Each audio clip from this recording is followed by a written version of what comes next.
Merci de nous rejoindre. Vous êtes bien sur New World TV dans votre émission Direct Santé. Donc le sujet d'aujourd'hui, donc on continue sur le cancer du sein. Nous avons comme invité Madame Petrina et aussi Monsieur Awiti, donc Domefa Stéphane, qui est fondateur de l'association Espérance et Vie Nouvelle, qui accompagne les patients du cancer du sein. Donc ce mois d'octobre, on connaît, c'est le mois de sensibilisation, avec les petits rubans, vous verrez, sur un peu partout depuis le début du mois d'octobre. Donc c'est pour sensibiliser et accompagner aussi les gens sur le cancer du sein. Donc là, Madame Petrina nous racontait un peu son parcours, son expérience, ce qu'elle a vécu. Et voilà, bon là Madame Petrina, quel bilan faites-vous aujourd'hui lorsque vous êtes en réémission? Quel bilan vous faites de tout ça? Non, il n'y a plus de bilan. Il n'y a plus de bilan. C'est ce que je disais. Non, mais c'est-à-dire, qu'est-ce que vous avez en tout, en gros, qu'est-ce que vous avez appris? Qu'est-ce qui vous ont pendant tout ce que vous avez vécu? Ah oui. Le bilan, vraiment, le bilan est lourd. Oui. Le bilan est lourd. Il y a les difficultés et dans le centre, difficultés de langue, oui. Les frais, on était logé à l'hôtel et tout c'était en anglais et vraiment c'était compliqué ça. Je me suis félicité et j'ai parlé aussi en anglais. Un anglais revisité. Là où ça me dépasse, je demande est-ce qu'il y a un away et on m'appelle un away et qui traduit ce que je veux. D'accord. Et sinon, la plupart du temps, je me suis défendue. Oui. Je me suis défendue. Puis vous avez bonne mine, là. Vous êtes toute belle. Merci. C'est la grâce. Ah, c'est la grâce. Oui. Mais dites-nous, ce combat, combien de temps ça a duré? De la découverte jusqu'à la fin de votre chimiothérapie? Ce combat, c'est... est-ce que je peux inclure les débuts du centre là où j'ai été mal accueillie? Du moment, du début, oui, du jour où vous avez appris que vous étiez atteint. Oui, c'est depuis octobre 2014. Et très long. L'opération, c'était le 22, c'est en décembre. Donc la chimio, la radiothérapie, c'était en 6 semaines. Donc ça fait 1 mois et demi. Et la chimiothérapie, j'ai fait en 4 séances. Et donc par mois. Donc, ça fait 4 mois. Donc, des fois, il y a les rechutes que je ne pouvais pas répéter. Il fallait attendre, rehausser la NFS avant de reprendre. Donc, je peux dire que j'ai fait à peu près 8 mois. Oui, 8 mois de traitement. Justement, vous parlez du centre tout à l'heure. On va laisser la parole à Monsieur Awiti, Domefa Stéphane, donc, qui est fondateur de l'association Espérance et Vie Nouvelle. Bonjour, Monsieur Awiti. Bonjour madame. Merci d'être avec nous ce matin aussi. C'est un plaisir. Donc vous êtes un grand homme. Non, comment un grand homme? Un grand homme. Tout ce que vous faites pour ces femmes, c'est énorme. C'est énorme. En toute humilité, nous sommes au service de nos prochains, je pense. Je veux corriger un tout petit peu. Je suis membre fondateur de l'association Espérance Vie Nouvelle parce que je ne suis pas la seule personne à fonder cette association. Et c'est une histoire qui nous a animés, qui nous a motivés à créer cette association. Donc, c'était avec des amis qu'on a pu porter sur les fonds baptismaux cette association qui a vu le jour le 11 mars 2006. 2006, Donc, ça fait plus de 15 ans que nous sommes en activité, que je suis le porte-flambeau de cette lutte. Et vous, l'association, qu'est-ce que vous faites? C'est quoi le but exact? Vous accompagnez ces femmes pour le cancer du sein, mais qu'est-ce que vous faites? Si vous me permettez, c'est une histoire. En 1 minute, c'est une histoire qui nous a motivés à créer cette association parce que c'était une amie parmi le groupe qui était victime de ce cancer du sein et lors de son traitement, elle s'est retrouvée pratiquement seule devant la porte du médecin traitant.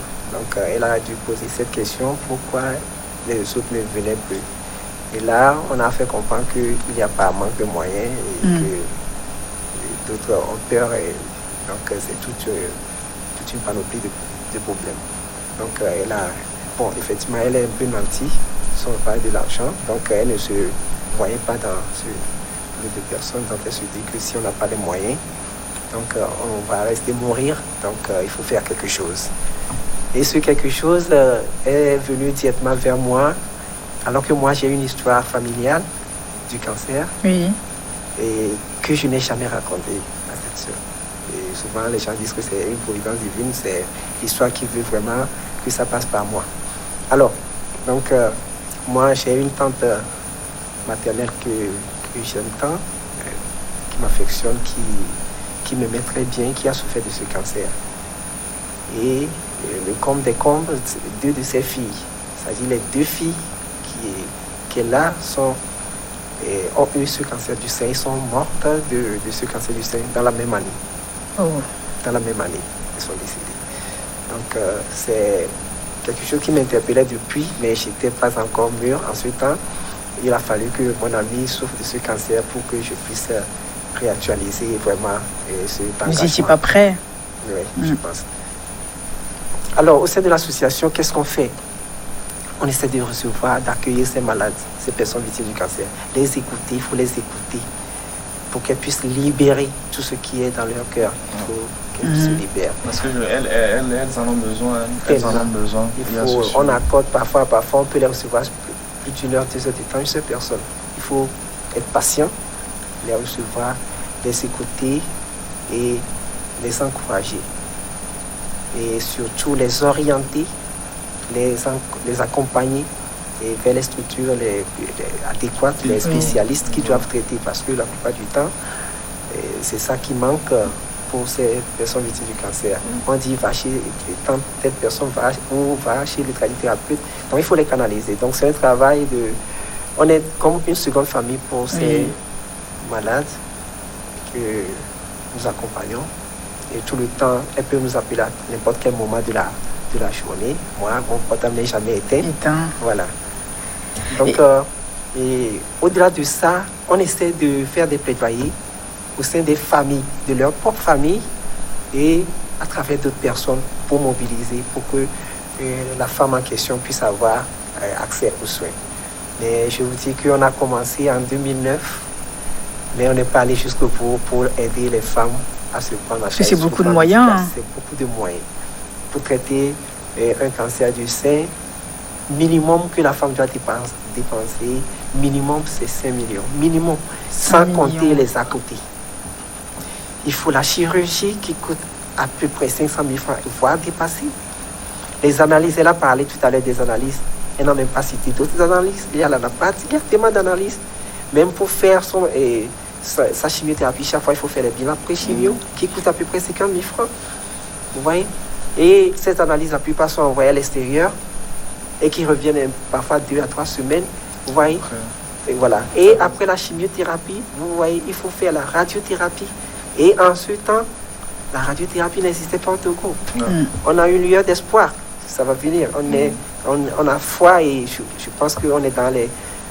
Dieu nous aidera et que très très bientôt on aura à applaudir cette bonne nouvelle. Ah oui, on voulait. Mais à part ça, monsieur Awiti, qu'est-ce que vous faites surtout dans le cadre d'Octobre Rose? Quelles sont les actions que vous menez à part suivre les femmes, les actions dans abus préventif, si je peux l'appeler ainsi, que vous menez dans ce sens? Et je précise que l'Octobre Rose, on l'a initié en 2009. Oui, c'est avec notre association que moi j'ai lancé la toute première Octobre Rose en 2009. Donc, l'Octobre Rose a 4 buts visés. C'est de par le monde. C'est partout ce qui devait être fait. Le premier but visé, c'est l'information, apporter l'information à toutes les couches. C'est pour ça qu'on a étalé ça sur 1 mois. C'est une campagne mensuelle qui dure tout 1 mois. Après l'information, il faut faire la prévention secondaire. Dépister beaucoup de femmes, dépister précocement, parce que et un cancer dépisté précocement, on a la chance de survivre. Et on est moins traumatisé, on dépense moins. Après la prévention et secondaire qui est le dépistage. Ça, c'est le dépistage qu'on voit à l'écran, là. Ça, c'est une partie. Ça, c'est le dépistage les sages-femmes sont spécialistes dedans. Et c'est une doyenne des sages-femmes qui a fait la gynéco B, qui maîtrise trop son domaine. Oui. Et la plupart du temps, c'est quand on va pour faire la maman pour confirmer, c'est toujours... C'est elles qui s'en occupent. Elles sont deux, elles nous accompagnent. Elles sont plus de deux, mais deux nous accompagnent souvent sur le terrain. Et chaque fois que nous faisons les sensibilisations, on demande une salle pour qu'on puisse dépister les femmes. Quand nous essayons de prendre donc on était en train de parler de les actions. Les actions. Oui, donc après le dépistage, il faut le traitement. Il faut que la personne chez qui on dépiste la maladie puisse avoir accès aux soins. Sans accès aux soins, le dépistage ne vaut absolument rien. Mais c'est ce qui est le problème épineux aujourd'hui chez nous, que nous y attelons, c'est un grand défi pour nous. Mais le quatrième défi, c'est quelque chose que nous ferons. Une femme arrivera à des stades vraiment très avancés et il faut les accompagner par des soins palliatifs, etc. Donc, nous faisons... Les statistiques aujourd'hui? Les statistiques mondiales ou bien... Non, ici, au Togo, d'après l'extrapolation des données internationales de Globocan, on a 850 cas diagnostiqués en 2020, parce que c'est une année de moins qu'on fait les CRS. Donc en 2020, on a 850 cas de cancer du sein diagnostiqués au Togo, avec 450 décès pour la même période. Je pense que ça nous interpelle. C'est beaucoup. C'est beaucoup. Mais moi, je m'accentue toujours sur... On a 5 minutes, il ne reste pas beaucoup. On ne reste pas beaucoup de temps, Monsieur Awiti. Donc là, les statistiques, donc on a parlé, donc il y a énormément de cas et de décès. Donc qu'est-ce qu'il faut faire? Avec ces statistiques, il y a les non hospitalisés, les femmes à qui qui ne sont pas arrivées jusqu'à l'hôpital. Vous voyez? Donc, et ça, c'était les cas. Ça dit, pour ajouter à ces 850, à ces 450 de décès, il faut compter d'autres. Donc c'est pour dire que les statistiques ne sont pas totalement fiables. Oui. Voilà. Donc il faut voir au-delà. C'est pour ça que je dis peut-être 900 et voire plus. Est-ce que tout le monde peut rejoindre votre association? Tout le monde est la bienvenue dans l'association. On a besoin de beaucoup de ressources humaines. On a besoin de tout le monde pour que la lutte soit vraiment visible, efficace et vraiment qu'on puisse vraiment aller jusqu'au bout pour avoir des résultats vraiment merveilleux. Quel message direz-vous à nos téléspectateurs qui nous suivent ce matin? Ah oui, le cancer n'arrive pas qu'aux autres. Un grand homme du monde entier, pour ne pas dire du Togo, a dit que quand vous voyez la maison de votre prochain brûler, la sienne n'est pas loin. Oui. Quand vous voyez une personne souffrir du cancer, je pense que le mieux, ce qui est bien à faire, c'est de l'accompagner, c'est de le soutenir, c'est d'apporter sa solidarité à cette dernière pour que Dieu puisse vraiment continuer par protéger sa santé. Inch'Allah. Que chacun s'engage. C'est ça. En tout cas, un grand merci. Vous pouvez nous envoyer vos questions pour les autres émissions à venir sur notre numéro WhatsApp 79 84 27 52 ou via notre page Facebook Direct Santé tout simplement. Un grand merci à vous, Madame Petrina. Merci, bon courage et continuez vraiment, profiter de la vie, comme on dit. Profitez de la vie. Et puis, Monsieur Awiti, bon courage. Nous, on est en admiration. On est vraiment en admiration. Et bravo pour ce que vous faites. Nous ne pouvons que vous encourager pour ce que vous aviez déjà fait, pour ce que vous continuez de faire, pour ce que vous ferez prochainement encore pour tous les autres cas qui vont venir. Donc, vous avez compris, donc il faut aller vous faire dépister. Donc hier, on a parlé déjà de comment se faire les palpations des seins. Voilà. Et tu n'as pas oublié, hein? Non, c'est difficile à oublier ça. Donc allez-y, faites vous-même et puis dès que vous constatez quelque chose, allez vous faire consulter. Plus on est dépisté et rapidement, et mieux c'est pour la prise en charge. Il y a le comportement de l'entourage aussi. Oui, la stigmatisation. C'est ça. Il faut que l'entourage aussi aide les malades. Aide les malades. Parce que ici, les gens ne sont pas cultivés. Et vous m'excusez, parce que cancer égale mort.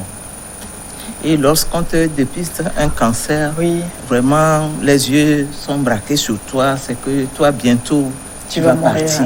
Les regards, la façon de te regarder, tout ça là, ça parle. Oui. Et vraiment, c'est gênant.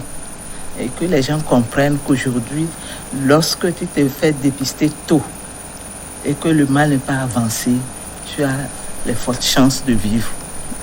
Merci beaucoup. Madame Pétrine, on est en retard. Excusez-moi de vous couper.